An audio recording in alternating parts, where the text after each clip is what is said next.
What's up, everyone? My name is Alex Padilla, the young bartender. Tomorrow is St. Patrick's Day, and yes, this is like the only green, well, it's black and green, but this is like the only greenish shirt that I had. I don't really wear that much green, so you can't pinch me. So again, for celebration of St. Patrick's Day, we're going to be making something called the Irish cocktail. The Irish cocktail was created by Harry Johnson in his 1900, yes, 1900, his book, The New Improved Bartender's Manual. So this is a pretty old drink, so 121 years old, probably older because it was published in 1900. But let's get started, shall we? The star of the show is some Irish whiskey. I'm just using Tullamore Dew XO Irish whiskey. It is aged in Caribbean rum casks. So I don't know what type of cask, but I've had this neat before, and there's great notes of banana and vanilla. So we're gonna do 2 ounces Irish whiskey.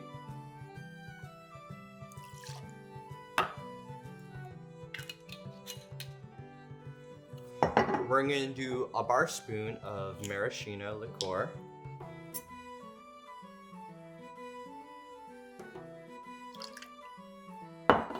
And then we're going to do a bar spoon of Curaçao. Preferably pure Fernand's dry Curaçao. It's because it is based off of an older method of making Curaçao compared to, Bull's Curaçao. So I highly recommend this Curaçao.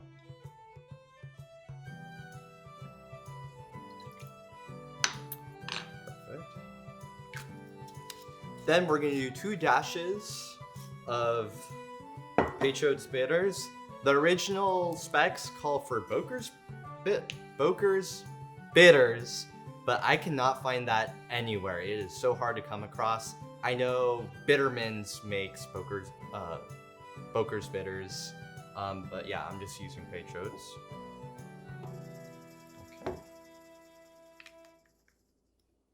Okay.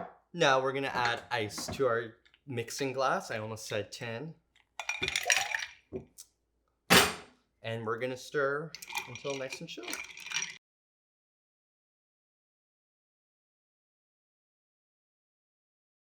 Now that we stirred it in our mixing glass, we are going to use a chilled Nick Nora glass, and we're going to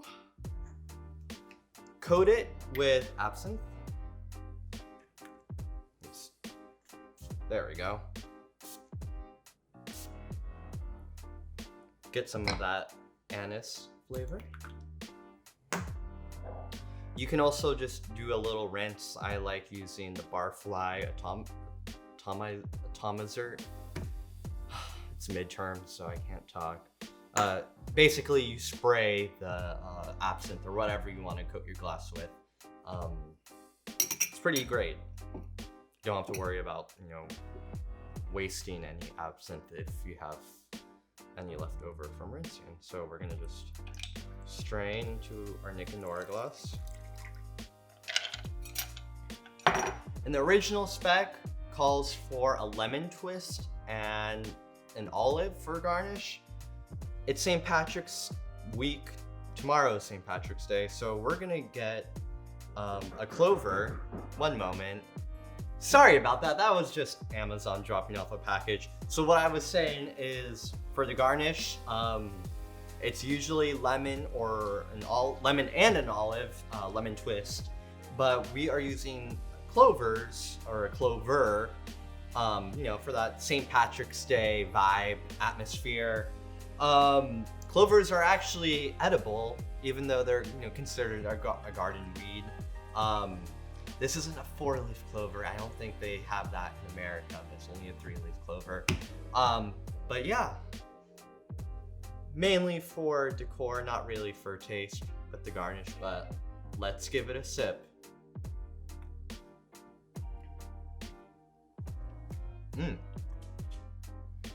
That's good. So you definitely taste the Irish Irish whiskey right off the bat.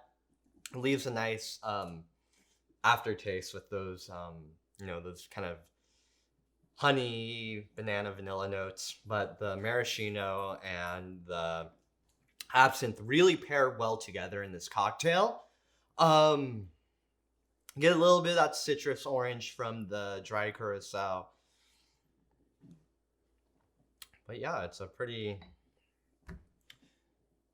good, different cocktail. I like these really old, kind of lost cocktails, but pretty good. So thank you for watching, everyone. Make sure to give this video a thumbs up. Make sure to hit subscribe and hit that bell icon so you can get notifications whenever I post a brand new video. Well, stay safe, stay healthy, everyone. Happy St. Patrick's Day.